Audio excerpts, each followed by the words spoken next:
in our faith, we want to look at the concept of really persisting. And to persist is in two simple words. Don't quit. Just don't quit. There have been many famous speeches that have been offered over the years that talk about persistence and hanging in and staying the course and whatever kind of language you want to use. But probably one of the most famous was done by the late Winston Churchill, who was then the Prime Minister of England during World War II. And he was invited to a commencement exercise at the school where he went as a young boy. And the school is still very famous today. It's called Harrow. And this is what he said, because the preliminaries were taking so long. Have you ever been to those kind of experiences where the preliminaries are so long and then someone has to get up and give a long speech and you think, is this never going to end? Well, it went on and on. It's not like this morning. This was going on, and Winston Churchill had to get up and speak. And this is what he said, and it's become a famous speech. Never give in. Never give in. Never, never, never, never. In nothing, great or small, large or insignificant, never give in except to convictions of honor and good sense. Never give in. And he sat down. In the journey of faith, I think God is saying to us, be persistent. Never give up. Don't quit. The writer to Hebrews puts it in these words. We have around us so many people whose lives tell us what faith means. So let us run the race that is before us and never give up. So we're all in a journey of life.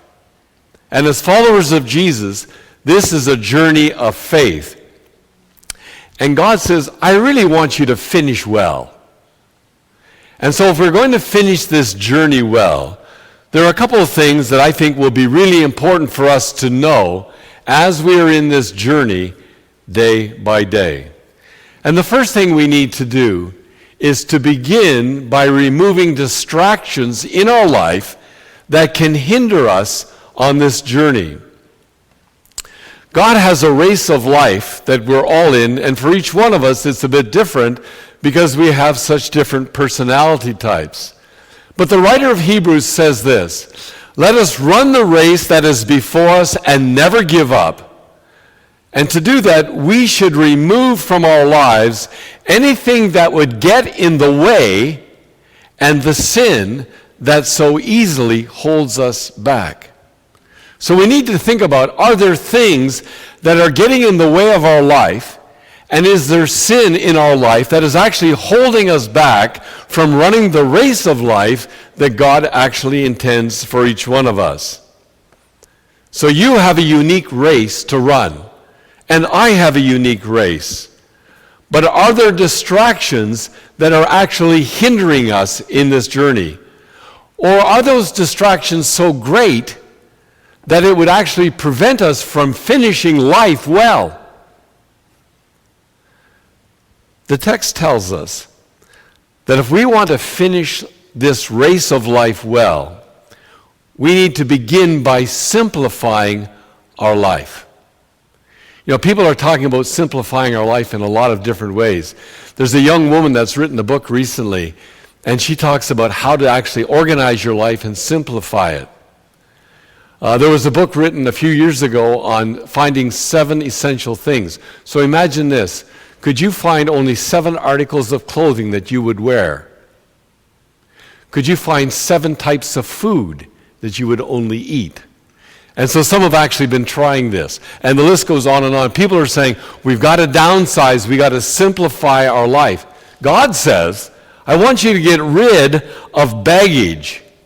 I want you to eliminate distractions. That's how I want you to simplify your life. I want you to get rid of anything that prevents you from discovering the purpose that God has for you and for me and the type of life He has called us to actually live.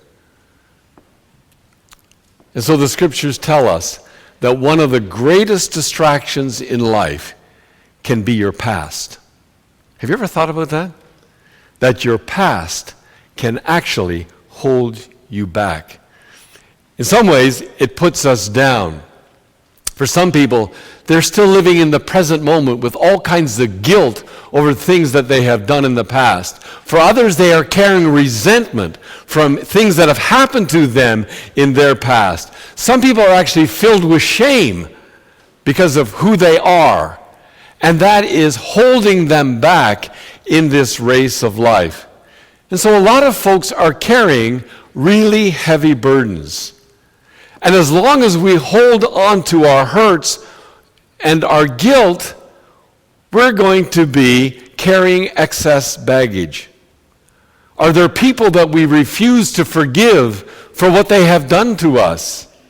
Or do I continually beat myself up for the things that I have done because I cannot come to the place of experiencing God's grace and forgiveness that He actually offers to me? The Apostle Paul, if anyone had a life of regrets, it should have been him, or it could have been him. When you think about him, he was a religious terrorist. Now, we all know about terrorists today. If you just read the paper from yesterday or went on the internet, you would see acts of terrorism that happened. Even at a wedding, they detonated a bomb and 50 people were injured and lost their life yesterday. The Apostle Paul was a terrorist in his day. He went around gathering up Christians, putting them in prison, and even consenting to their death, and he had the authority of the Roman government behind his decisions. And yet he encountered Jesus and his life was transformed. He could have thought, but look at all the things that I have done. How do I live with that? The only way he could live with it is because he discovered the grace and forgiveness of God, which removes all of the guilt in our life. But he was also a man who had many accomplishments, and he could have thought, look at how good I am. But this is what he tells us. He said, I forget the past, and I look forward to what lies ahead. And I actually strain to reach the end of the race. He says, I don't look back. I have to forget the past. God has dealt with that. What I'm doing is I'm looking forward to what lies ahead. And what lies ahead? It's becoming the person that God intended him to be, to seeing Christ being formed in his life more and more, day by day. And that's what we look forward to, that Jesus is being shaped in our life. Because if we have given our life and our heart to him, he said he lives in our heart by faith. And he is molding us and shaping us to be the person he wants us to be. So he said, that's what I'm going for. That's the race in life. You've been watching the Olympics? It's always interesting as they get to the end. They kind of lunge for the tape because they want to be first across. God says, that's what I want you to be doing. I want you to be stretching forward in this race of life. So if I am running the race that I'm in, and you are running the race that you are in, God says, look forward. Don't keep looking over your shoulder at your past, because God says, I want you to focus on the finish line. So the first thing we need to do is to think about, are there distractions in my life that I need to remove? And for some of it, it is the past that is holding us back. And we're not looking forward to Jesus as the one whom we want to follow and emulate in life. But the second thing is, we need to resist discouragement. Discouragement happens to everybody. And some people are so discouraged, they're almost frozen in a moment of time. We're all familiar with the name of Thomas Edison. You know, Thomas Edison is accredited with over 1,000 inventions. Kind of a smart guy. And one of his inventions was film. And he had a lot of this film stored in a large warehouse. One night, there was a knock at his door, and someone said, Thomas, you got to get down to your warehouse. The film has caught on fire, and the whole building is going up. So he had spent years of work building this industry, and he gets down there, and you can imagine how flammable it was. The entire building was engulfed in flames, and his young son was there. And he said to his son, "Go home and get your mother and tell her to come here. She's never going to see a fire like this again for the rest of her life." And then when the fire was out, everything was destroyed, he gathered the staff and he said, "Show up at work tomorrow morning. We start all over again." He could have been devastated. He could have been so discouraged he thought, "I might as well just quit." He said, "We start all over again."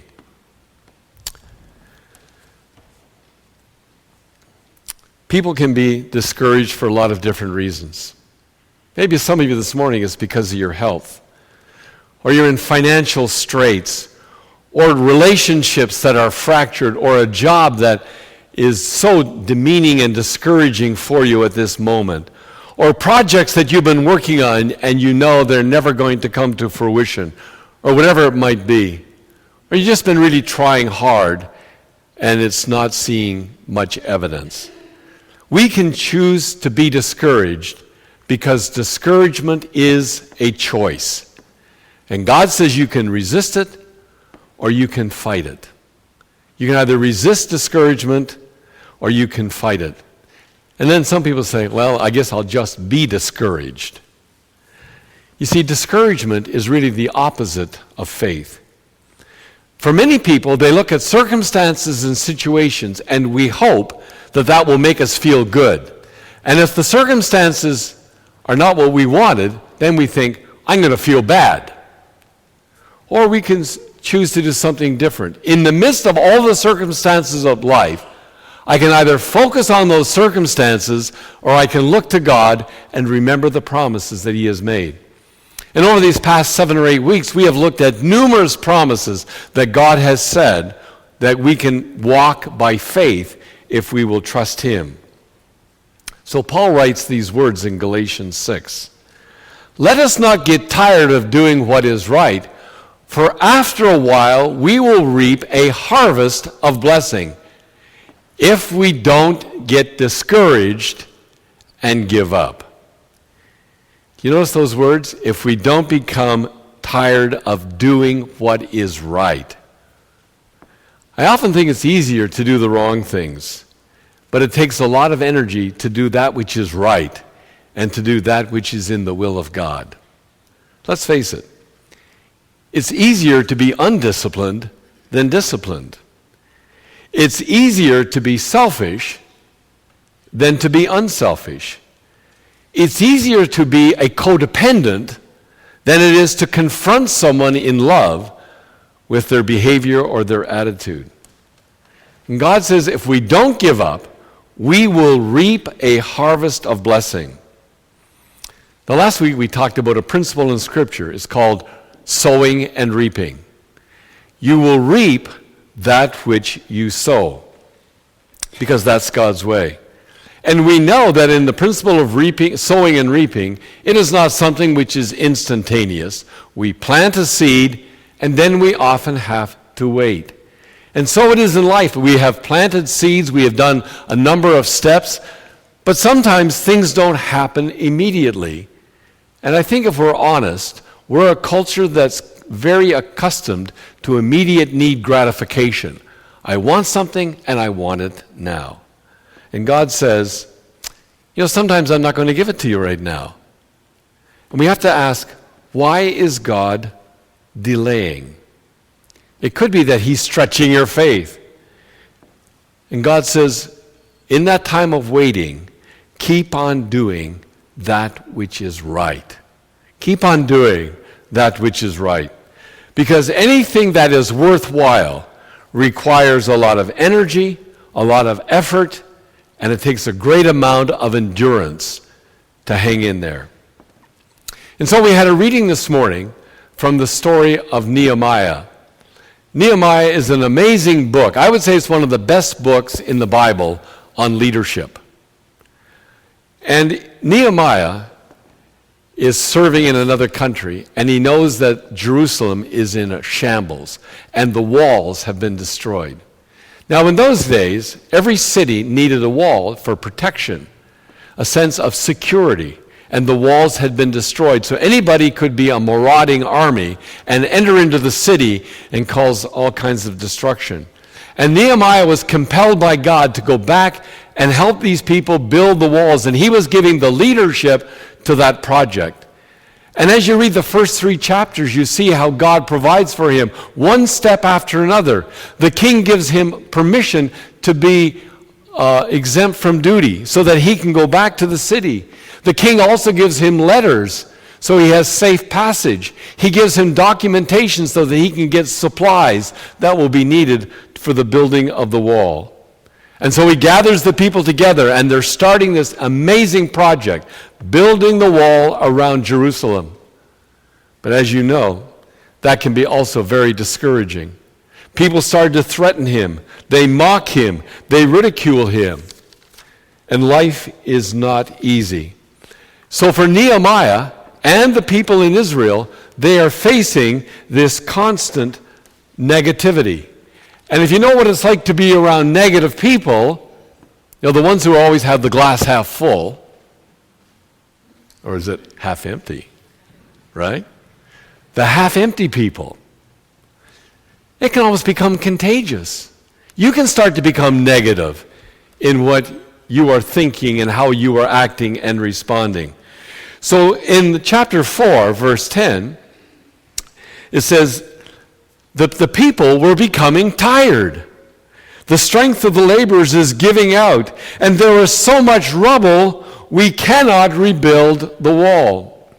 The people are maxed out. They have no breaks to be able to rest and recover. Then they have the loss of vision. All they see in front of them is a pile of rubble. They don't see the vision of the wall being erected. And when you have no vision, you become discouraged. And then they faced all kinds of threats. In verse 11, the enemy said, before you know it, or you even see us, we'll be right there among you. And we're going to kill you. And we're going to put an end to your work. Wherever you turn, we will be there to attack you. Well, can you imagine what it would be like working under those circumstances? You wonder, are we going to live or are we going to die? And when people lose their sense of security, they often become very discouraged. So you can't ignore it, but you have to develop a strategy. And that's exactly what Nehemiah did. Nehemiah said, folks, we're not denying that there's a lot of rubble here. We're not denying that this takes a lot of work. And we're not denying that people have threatened us. But we're going to do 2 things. We're going to focus on God. God has called us to this. We're going to trust God and his promises. So you're either going to look at the rubble or you're going to look to God. And we'll protect ourselves. So when you're working, wear a sword, carry your shield, have a spear. Remember, this is for you, your children, your spouse. Keep that in mind when you're focusing on what God has called you to do. So these were the sources of their discouragement. Tired, they'd lost their vision, and they're facing all kinds of threats from different people. I love these words from the prophet Isaiah. Those of steadfast mind, you keep in peace because they trust in you. Trust in the Lord forever, for in the Lord God you have an everlasting rock. So I need to focus on the greatness and on the power and on the might of God. For when you focus on God, no matter who is threatening you, you plus God are always a majority. So we don't have to be afraid. And that's exactly what happened to the Israelites. As they were building the wall, they began to focus upon God. You know how long it took them to build the entire wall around Jerusalem? 56 days. Can you imagine that? Building that massive wall in 56 days. So they learned, don't give up and don't become discouraged when life is tough. Because there are lots of people who will feel like quitting. They say, what's the point? Look at these words from Psalm 94, and it's from the Living Bible. Lord, when doubts fill my mind, and when my heart is in turmoil, quiet me and give me renewed hope and cheer. That could be a really wonderful verse that you might want to memorize this coming week, because there are two things. First, you're saying, Lord, just quiet me down. Often when we're discouraged, we're in a state of turmoil in our inner life. So let me encourage you that daily, you just take a few minutes each day to say, Lord, just quiet my heart. Let me focus on you as I enter into this day and as I engage in all kinds of situations and circumstances. And then the second thing is, Lord, renew me. Renew me with hope and with cheer. God often does that as we take time to remember, how has he been there in our past? What does he promise for right now? And how do I depend upon him for the future? Here's what Jesus said. I am with you always, even to the end of the age. So I need to learn to be focused upon God. And the final thing is this. I need to learn to renew myself on a continuing basis. If we're going to last over this journey that is ahead of us, we need to be recharged day by day, physically and spiritually. Fatigue can cause all of us to give up. One of the great prophets in the Old Testament was Elijah. He had to confront 450 prophets of Baal, the god of the people of that day. He confronted them and he was victorious. And then Jezebel, who was the queen, heard of it, and she said, I'm going to take your life. He became so discouraged and defeated, he started to run. And he ran, and he ran, and he ran. And he got to a point by a little brook, and he laid down and he said this, oh God, just take my life. You ever felt that discouraged? I'm done. And God did something initially that was really important. He brought him food and water and said, you need to rest. And he began to rise up out of his discouragement. So we need to take time to rest and to be in the presence of God. But we also need to be renewed spiritually because we are engaged in spiritual struggles. The enemy loves to see the children of God discouraged. And I think that's one of the biggest weapons in the enemy's arsenal. The Apostle Paul knew what it was like to face many difficult experiences, whether it was shipwreck, people throwing stones at him, threatening his life, being hungry, being cold. And he said this is why we never give up. And he said, outwardly our body is wasting away, but he said our spirits are being renewed every day. So when we are being renewed every day, we resist quitting and giving up. So let me encourage you to memorize many of the promises of God. Take them into your heart. Be aware that these are truths that God has spoken to each one of us. And so, here's the way we run the journey. Just keep your eyes fixed on Jesus, on whom our faith depends from beginning to the very end. He did not give up because of the cross. You see, he had that vision. He knew what the Father wanted. He was going to run the race, and he was faithful to the end. He could have been discouraged, but he was being renewed day by day. Even as the Son of God, he took time out for that renewal. He had a rhythm of life which involved rest as well as work. God is calling us to the very same thing. And as we get plugged into Jesus, we receive his power to continue because we are learning to depend upon him. So right now, for all of us here, the race is not yet over. Regardless of your past, regardless of having to wait, regardless of some of the discouragements that might be there in your life, the important thing right now is how are you going to finish the race?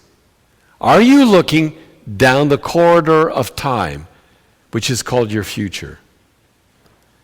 What are you going to do from here on in? Are you going to follow God, regardless of the circumstances of your life? My prayer for all of us, myself included, is that when we stand before God one day, we will be able to have these words as a reality of our life. And these are the words of a man at the end of his life. Paul said, I have finished the race. I have kept the faith. Will that be for you? Will that be for me? Let's pray together.